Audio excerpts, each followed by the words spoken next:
I stood there in my pristine white Vera Wang gown, hearing my mother-in-law announce to 200 wedding guests, "She's just a stray cat my son picked up." But when I rose, lifted my champagne flute and said, "Thank you for reminding me of my past," the smug smile on her face disappeared instantly because she had no idea that this stray cat had just signed a $50 million contract. The morning of my wedding day started like a fairy tale. Sunlight streamed through the floor-to-ceiling windows of the presidential suite at the Ritz-Carlton. I was Jessica Martinez, 28 years old, about to marry the love of my life, Michael Wilson. The oceanfront resort buzzed with excitement as florists arranged white peonies and baby's breath throughout the ballroom.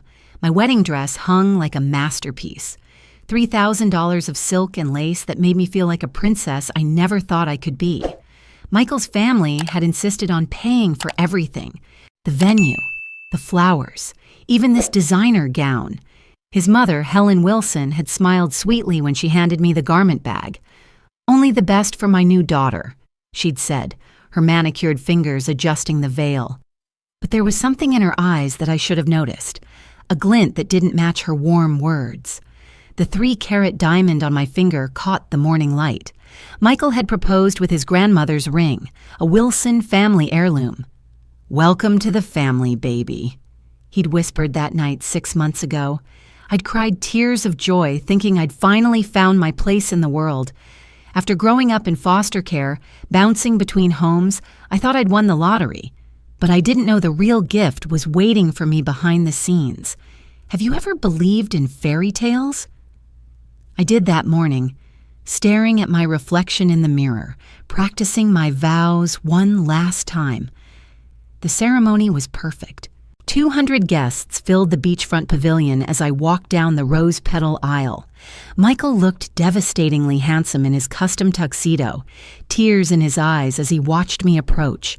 The Pacific Ocean sparkled behind us like diamonds scattered on blue velvet. When the officiant pronounced us husband and wife, the crowd erupted in applause. Everything was exactly as I dreamed it would be. But then came the reception. Helen Wilson commanded attention effortlessly. At 62, she was still striking. Silver hair pulled into an elegant chignon, wearing a navy Chanel suit that probably cost more than most people's cars. She'd been nothing but gracious all day, air-kissing my cheek and calling me darling with that practiced smile. During dinner, she leaned over to compliment my dress choice. "Jessica looks absolutely radiant, doesn't she? So fortunate that Michael rescued her." She emphasized the word rescued with a slight tilt of her head, and several family friends nodded approvingly. The comment felt like a compliment wrapped in barbed wire, but I forced myself to smile graciously. Have you ever felt like someone was evaluating your worth while pretending to praise you? That's exactly what was happening, but I was too caught up in wedding bliss to recognize it. I should have paid attention to that word. Rescued. It would come back to haunt me in ways I never expected. As dinner wound down, Helen stood gracefully, tapping her champagne flute with a silver spoon. The crystal chiming sound cut through the conversations, and 200 faces turned toward the head table. My stomach fluttered with anticipation. Mother of the groom's speeches were tradition, and I expected the usual blend of embarrassing childhood stories about Michael and warm welcomes to the family. Helen's smile was radiant as she raised her glass, but when I looked closer, there was something cold in her blue eyes, something that made my skin prickle with unease. The ocean breeze suddenly felt chilly against my bare shoulders. "Ladies and gentlemen," Helen began, her voice carrying perfectly across the silent ballroom, "I'd like to say a few words about my new daughter-in-law." And that's exactly when she dropped the bomb. "Jessica is lovely, isn't she? So young, so grateful for this opportunity." Helen paused, her gaze sweeping across the room before landing directly on me. "You see, Jessica is just a stray cat that my son picked up along the way. No family, no background, no real roots. But Michael has always had a soft heart for rescues." The silence that followed was deafening. 200 wedding guests sat frozen, champagne glasses halfway to their lips, not sure they'd heard correctly. The string quartet stopped playing. Even the ocean seemed to quiet its waves. I felt like I'd been physically slapped. The words hit me with such force that I actually swayed in my chair. A stray cat. She'd called me a stray cat in front of everyone I cared about. My few close friends, Michael's business associates, distant relatives who'd flown in from across the country. Can you feel that rage building in your chest for me? Because in that moment, I could feel every single pair of eyes boring into me, waiting to see how the stray cat would respond. The wedding guests' faces blurred together as humiliation washed over me in waves. Mrs. Patterson from Michael's office looked shocked. My college roommate, Sarah, sat with her mouth hanging open. The photographer actually lowered his camera, unsure whether this was a moment he should be capturing for posterity. I sat there frozen, my hands trembling slightly as they gripped my napkin. This was supposed to be the happiest day of my life, and Helen Wilson had just publicly announced that I was nothing more than a charity case her son had taken pity on. My breath came in short, shallow gasps as I tried to process what had just happened. Michael sat beside me in stunned silence. His face had gone pale, but he didn't stand up. He didn't defend me. He didn't tell his mother she was out of line. He just sat there like a statue, apparently as shocked as everyone else. The man who'd promised to love and protect me was doing absolutely nothing while his mother destroyed me in front of our wedding guests. In that moment, I understood what it meant to feel completely alone in a crowd. Have you ever experienced that sinking feeling when you realize the person you trusted most won't fight for you? I caught my reflection in my champagne flute, and something shifted inside me. The trembling in my hands stopped. My breathing steadied. The humiliation began transforming into something else entirely. A cold, calculating clarity I hadn't felt in years. Instead of running away crying, instead of sitting there and taking it, I made a decision that would change everything. I placed my hands flat on the white linen tablecloth, pushed back my chair, and slowly rose to my feet. The silk of my wedding dress rustled softly in the absolute silence. I reached for my champagne flute and lifted it high, my voice carrying clearly across the ballroom. "Thank you, Helen, for reminding me of my past," I said, my tone perfectly calm and controlled, "because today I have some wonderful news I'd like to share with everyone." I could see the confusion flickering across Helen's face. This wasn't the reaction she'd expected. She'd thought I would crumble, maybe excuse myself and run crying to the bathroom. Instead, I was standing there with a serene smile, holding my champagne like I was about to make my own toast. But what I said next would turn this entire reception upside down. The thing is, Helen Wilson had no idea who she was really dealing with. While she saw a stray cat with no family or connections, the truth was far more complicated. Yes, I'd grown up in foster care. Yes, I'd struggled and scraped for everything I had. But what Helen didn't know was that this stray cat had claws. Sharp ones. You see, 3 days before my wedding, I'd signed the biggest contract of my career. My tech startup, a company I'd been building in secret for 3 years, had just been acquired by Microsoft for $50 million. $50 million. The ink on that contract was still wet, but I hadn't told anyone yet. Not even Michael. I'd wanted to surprise him on our honeymoon. But now, standing there with Helen's cruel words still echoing in the ballroom, I realized I had a much better use for this information. I pulled out my phone, my fingers steady as I navigated to my email. "I hope you'll all forgive me for checking my messages during the reception," I said to the confused crowd, "but I just received some rather exciting news that I think you'll want to hear." With a few taps, I connected my phone to the ballroom's AV system, a feature I'd specifically requested when we were planning the reception. The large screen behind the head table lit up, displaying the contract signature page from Microsoft. The amount was clearly visible, $50,000. A gasp rippled through the crowd. Helen's champagne flute slipped from her fingers, shattering against the marble floor. As it turns out, I continued, my voice gaining strength with each word, this stray cat just became a rather successful entrepreneur.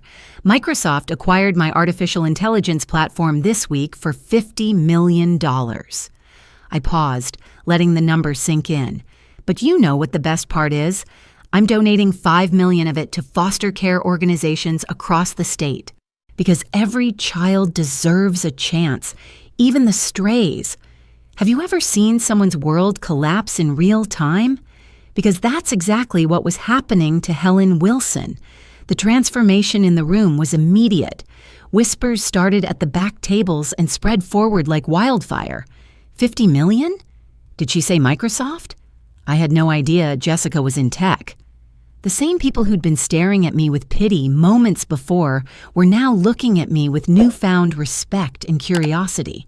But I wasn't done yet. Helen, I said, turning to face my mother-in-law directly, would you like to contribute to the donation? I know how much you care about helping those less fortunate. My smile was sweet as honey, but there was steel underneath it. Helen's face had gone from smug satisfaction to complete shock to something approaching panic. She opened and closed her mouth several times, but no words came out. The woman who'd been so eloquent in her cruelty just minutes before was now speechless. Because what Helen didn't realize was that I knew exactly who she was, and I was about to reveal some truths of my own. You see, while Helen was calling me a stray cat, she had no idea that her own family was drowning in debt. Michael had come to me 6 months ago, desperate and embarrassed, explaining that his mother had made some unfortunate investments and lost the family fortune. The Wilson name still carried prestige, but the bank accounts were nearly empty. This entire wedding, the venue, the flowers, my dress, even the rings, had been paid for with my money. Not publicly, of course. Michael had been too proud to let anyone know. But every vendor, every expense, had been quietly handled by me through a series of discreet transfers to Michael's accounts. Helen thought she was humiliating someone beneath her station. In reality, she just insulted the woman who'd been secretly bankrolling her lifestyle for months. Actually, I continued, still addressing Helen while the entire ballroom listened in rapt attention, there's something else I think our guests should know. Michael, I turned to my new husband who looked like he wanted to disappear into the floor. Would you like to tell everyone how this wedding was actually paid for?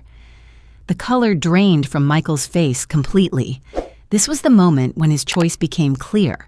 Stand by his mother's cruelty or finally tell the truth about our relationship and his family's situation. Helen's smirk had vanished so completely that she looked like a different person entirely. The confident, cruel woman who'd just destroyed me in public was rapidly being replaced by someone who was beginning to understand that she'd made a terrible miscalculation. But this was only the beginning. Because what neither Helen nor Michael knew was that this confrontation had been 20 years in the making. Michael's silence stretched on for what felt like eternity. The ballroom was so quiet you could hear the ocean waves lapping against the shore outside. 200 guests waited for his answer, their eyes darting between him, me, and his mother like spectators at a tennis match. Finally, he cleared his throat and stood up slowly. The truth is, his voice cracked slightly, Jessica has been incredibly generous to our family, more generous than we deserved. He looked directly at his mother, and I could see shame burning in his eyes. Mom, Jessica paid for this entire wedding, and the house repairs last month, and your medical bills when you had that procedure. The admission hung in the air like smoke. Helen's face went from pale to ashen.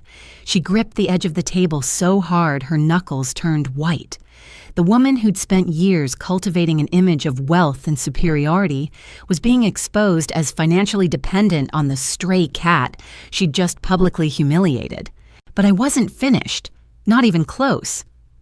There's something else our guests should know, I said, my voice carrying clearly across the silent ballroom. Helen, do you remember Sunshine Children's Home? The foster care facility on Maple Street that closed down 15 years ago?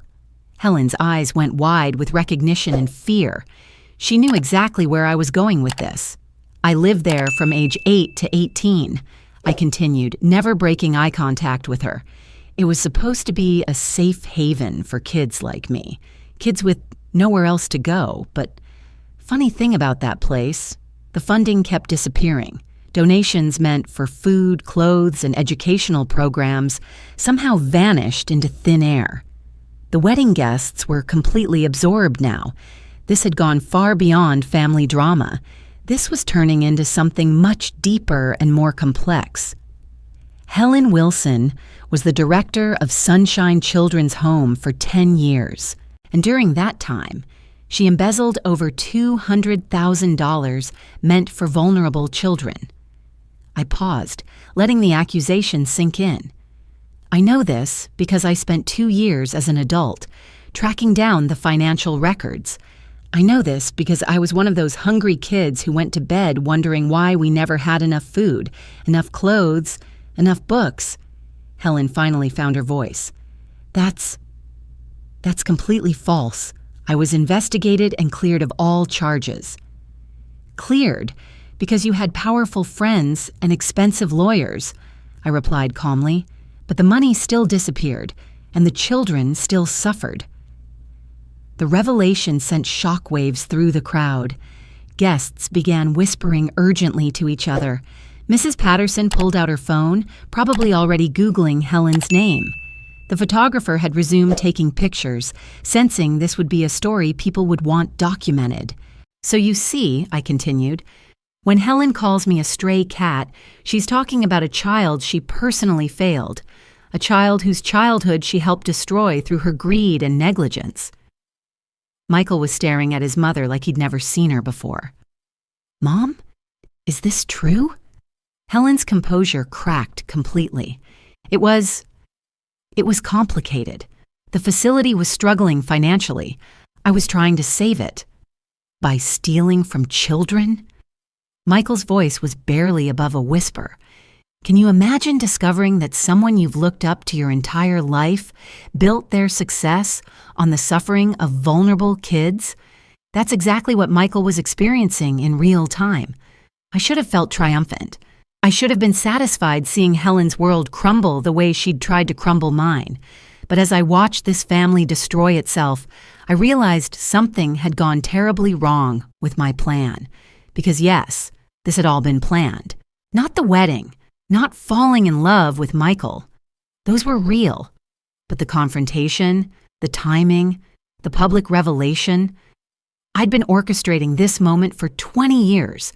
You see, I hadn't just randomly met Michael 2 years ago. I'd researched him, identified him as Helen Wilson's son, and deliberately positioned myself to meet him at that coffee shop near his office. The accidental bump that spilled his latte all over my laptop? Carefully staged. The immediate chemistry we felt? Well, that part surprised me. I'd expected to use him and discard him. I hadn't expected to actually fall in love. But love him I did. Deeply, completely, genuinely. Which made what I was doing to him so much more complicated. Jessica, Michael said quietly, his voice cutting through my thoughts. Did you know who I was when we met? This was the moment I'd been dreading, the moment when I'd have to choose between my revenge and the man I loved. Yes, I admitted, my voice barely audible. I knew exactly who you were. The confession hit Michael like a physical blow. He staggered backward, gripping his chair for support. So this whole thing, our entire relationship, was it all just some elaborate revenge plot? And that's when I realized I'd become the villain in my own story. The ballroom erupted in shocked murmurs. Guests were pulling out phones, some discreetly recording, others already texting friends and family about the dramatic scene unfolding. This wasn't just a wedding reception anymore. It was a public destruction of 3 people's lives, broadcast live to everyone we cared about. Helen found her voice again, and there was desperation in it now. You see, she's been manipulating all of us. She's been lying from day one. Unlike you, who's been honest and forthright, I shot back. But even as I said it, I could feel the moral high ground slipping away from me. Helen was right about one thing. I had been manipulating them. The fact that she'd done worse things didn't excuse what I'd done to Michael. Michael was staring at me like I was a stranger. Did you ever love me? Or was I just, collateral damage in your war with my mother? The question pierced straight through my heart, because the answer was complicated in ways I'd never expected when I started this journey. I started, then stopped. How do you explain that you planned to use someone but ended up genuinely falling for them? How do you convince someone that real feelings grew out of manufactured circumstances? I targeted you initially, I said, choosing brutal honesty over comfortable lies. I researched your mother, found out about you, and engineered our meeting. But Michael, I reached for his hand, but he pulled away. What happened after that first conversation was real. Every laugh, every late-night talk, every moment we shared, that was genuine. I fell in love with you despite my plan, not because of it. The crowd was eating this up like the most dramatic reality TV show ever created. But for the three of us at the center of it, this was our lives being torn apart in public. Helen saw an opportunity and seized it. Don't listen to her, Michael. She's a manipulator, a liar. She's been playing all of us for fools. How can you trust anything she says? And you know what? Helen was right. I had been manipulating them. I had built our entire relationship on a foundation of deception. The fact that I'd developed real feelings didn't erase the lies I'd told to get there. Michael looked back and forth between his mother and me. Two women he'd trusted, who had both betrayed him in different ways. His mother had stolen from children and hidden financial ruin. His wife had married him under false pretenses as part of a revenge scheme. I need some air, he said quietly, loosening his tie. Without another word, he walked away from the head table, through the ballroom, and out onto the beach. 200 guests watched him go, then turned back to stare at Helen and me, like we were animals in a zoo. The wedding that had started as a fairy tale had become a public disaster, and I was the one who'd made it happen. Helen and I stood there in the aftermath, both of us partially responsible for driving away the man we claimed to love. The irony wasn't lost on me. In trying to destroy her, I destroyed the best thing that had ever happened to me. Are you satisfied? Helen asked quietly, her earlier bravado completely gone. You've ruined everything. Have I? I replied, but there was no satisfaction in my voice anymore, because it looks to me like we've both lost. The guests began quietly excusing themselves, sensing that the drama had moved beyond entertainment into something genuinely painful and private. Within minutes, the ballroom that had been full of celebration was nearly empty, littered with abandoned champagne glasses and half-eaten wedding cake. I found myself alone with Helen Wilson, two women who'd spent years hurting each other and had finally succeeded in destroying everything they'd claimed to care about. Why? Helen asked. And for the first time since I'd known her, there was genuine vulnerability in her voice. Why go through all this trouble? The money you spent, the time, the elaborate deception. Why? I sat down heavily in my wedding dress, the weight of 20 years of planning and anger suddenly crushing. Because I was 8 years old and hungry, and you took money meant to feed me and spent it on yourself. Because I was 10 years old and had holes in my shoes during winter, and you bought yourself a new car with donation funds. Because I was 16 years old, applying for colleges with no support system, while you lived in a mansion built on money stolen from kids like me. Helen was quiet for a long moment. When she finally spoke, her voice was barely above a whisper. I was 26 when I took that job, younger than you are now. I was drowning in my own debt, and my husband had just left me. I was desperate and scared, and I made terrible choices. She looked down at her hands.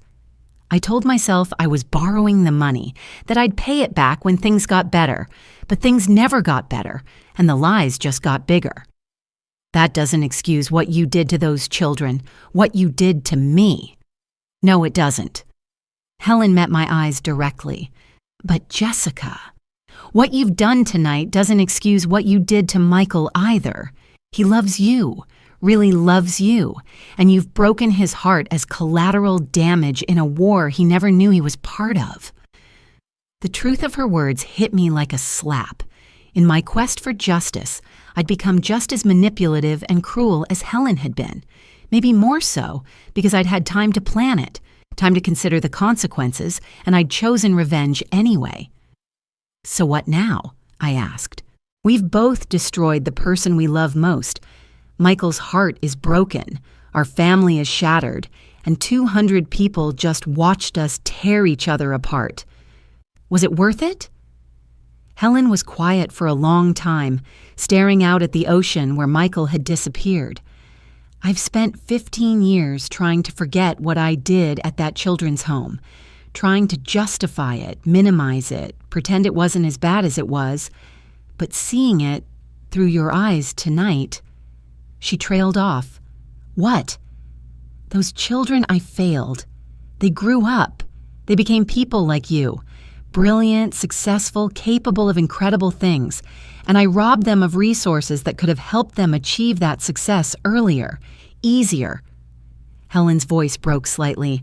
I stole from kids who had nothing, and one of them grew up to be extraordinary despite me, not because of me.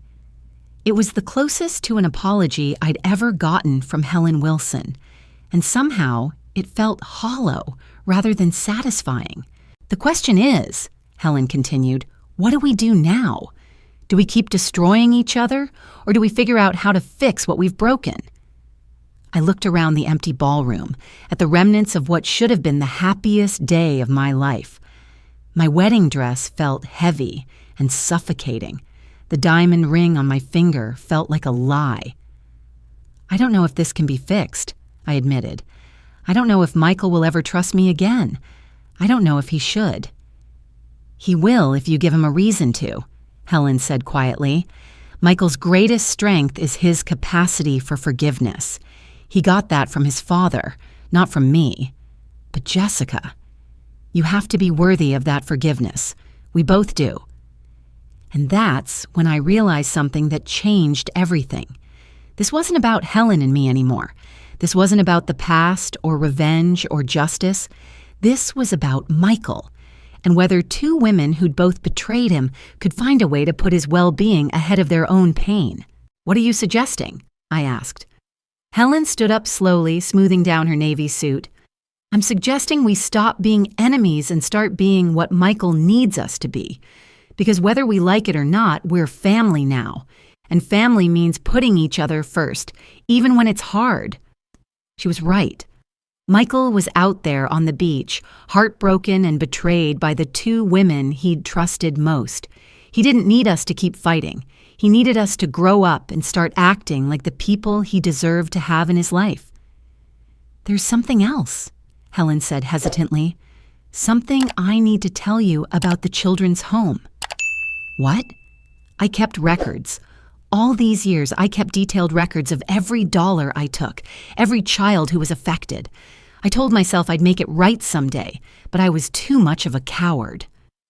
Helen reached into her purse and pulled out a small notebook, its pages yellowed with age. Every name, every amount, every way the missing money impacted programming. It's all here. I stared at the notebook like it was a bomb. Why are you showing me this? Because you were right. What I did was inexcusable.